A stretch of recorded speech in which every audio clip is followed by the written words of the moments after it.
सुबह होते ही बेखौफ पिंगटो भाई फिर खाना ढूंढने निकल पड़ा। इधर उधर घूमते हुए थोड़ी दूर एक गुफा ने उसका ध्यान खींच लिया। जल्द ही पिंगटो भाई वहां पहुंच गया। वह अंदर जाकर देखना चाहता था कि भीतर कौन रहता है। तभी जब पिंगटो भाई दरवाजे पर दुविधा में था, अचानक एक सुअर का सिर बाहर झांक आया। पता चला यह दूसरे बड़े भाई का घर था। वह अभी उठा भी नहीं था कि कोई उसके दरवाजे पर आकर परेशान कर रहा था, इसलिए वह बहुत गुस्से में था।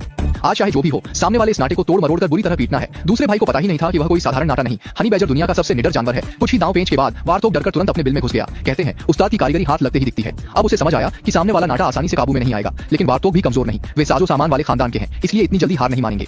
आज तो सामने वाले से अच्छी तरह खेलना है। शेर को छेड़ने की हिम्मत है, फिर छोटे से हनी बैजर की तो बात ही क्या। लेकिन जल्दी ही हनी बैजर ने ल्यूचू को लगातार पीछे धकेल दिया। वारथोक का स्वभाव भी हनी बैजर जैसा होता है, खतरा जानते हुए भी वे हिम्मत करके भिड़ जाते हैं। आज का मुकाबला बड़ा दिलचस्प है। दिखावा पसंद पेंग पेंग बनाम लड़ाकू हनी बैजर, आखिर कौन ज्यादा ताकतवर है, चलिए आगे देखते हैं। पेंग पेंग ने पहले फ्लैट हेड पर हमला किया। फ्लैट हेड अपनी फुर्तीली चाल ढाल से वारथोक को आसानी से चकमा दे देता है। उसे काबू करना इतना आसान नहीं। दोनों यहाँ जमकर भिड़े हैं और मुकाबला बराबरी का चल रहा है। पेंग पेंग का जरा सा ध्यान हटते ही फ्लैट हेड अचानक उस पर झपट पड़ा। वारथोक डरकर तुरंत बचा। अच्छा हुआ उसकी प्रतिक्रिया तेज थी, वरना वह कब का काट खाया होता। फ्लैट हेड तेजी से फुर्ती दिखाते हुए वारथोक के पेट की तरफ जा घुसा।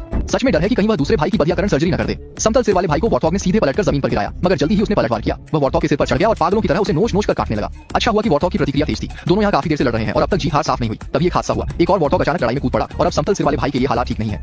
वह कितना भी ताकतवर हो, दो वारथोक्स के सामने नहीं टिकता। उनके चार लंबे तेज दांत होते हैं, खासकर ऊपर वाले दांत और भी डरावने हैं, जो दौड़कर टकराने पर जानलेवा नुकसान कर सकते हैं। इसके मुकाबले हनी बैजर के दांत तेज तो हैं, पर उसके पास लंबी दूरी का ऐसा हथियार नहीं जो एक ही बार में काम तमाम कर दे। पिंटू जी को अब खतरे का एहसास हो गया था। झांसा देकर वह फौरन भाग गया। वह सच में बहुत चालाक है। अगर वह और लड़ता तो वारथोक के दांत उसे चुभकर घायल कर देते। असल में हनी बैजर मूर्ख नहीं, वह रणनीति से लड़ता है। जीत सकता हो तो टिकता है, नहीं तो भाग जाता है। यह वाला फिर भी हार मानने को तैयार नहीं था। जैसे ही लगा कि हनी बैजर लौटेगा, दोनों वारथोक उसकी हर हरकत पर नजर रखे थे। आज उनका यह कप भरना काफी सफल रहा। लगता है आगे चलकर वे सुअरों की दुनिया में इसे उम्र भर शेखी से बताएंगे। हनी बैजर कुछ कदम चला ही था कि फिर रुक गया। वह बार-बार लौटकर दूसरे बड़े भाई से बदला लेना चाहता था। हनी बैजर दूसरे जानवरों जैसा नहीं, उनमें खास तौर पर बहुत रंजिश होती है। फायदे नुकसान तौलकर आखिर उसने जाने का तय किया। उसका फैसला सही था। अगर वह लौटता तो वारथोक जंगली सुअर तंग जगहों में लड़ाई चुनते और तब हनी बैजर बड़े खतरे में पड़ जाता। जल्दी ही रात हो गई। ध्यान से देखिए, सोने के लिए हनी बैजर ने जो जगह चुनी वह वाकई अलग है। दूसरे जानवर समतल जगह चुनते हैं, लेकिन वह जानबूझकर ऊपर ही सोता है। इससे उसकी त्वचा और खुरदुरी हो जाती है। इसलिए आगे चलकर अगर कोई मांसाहारी उसे काट भी ले तो भी खास फर्क नहीं पड़ता। वैसे भी ज्यादा दर्द नहीं होगा।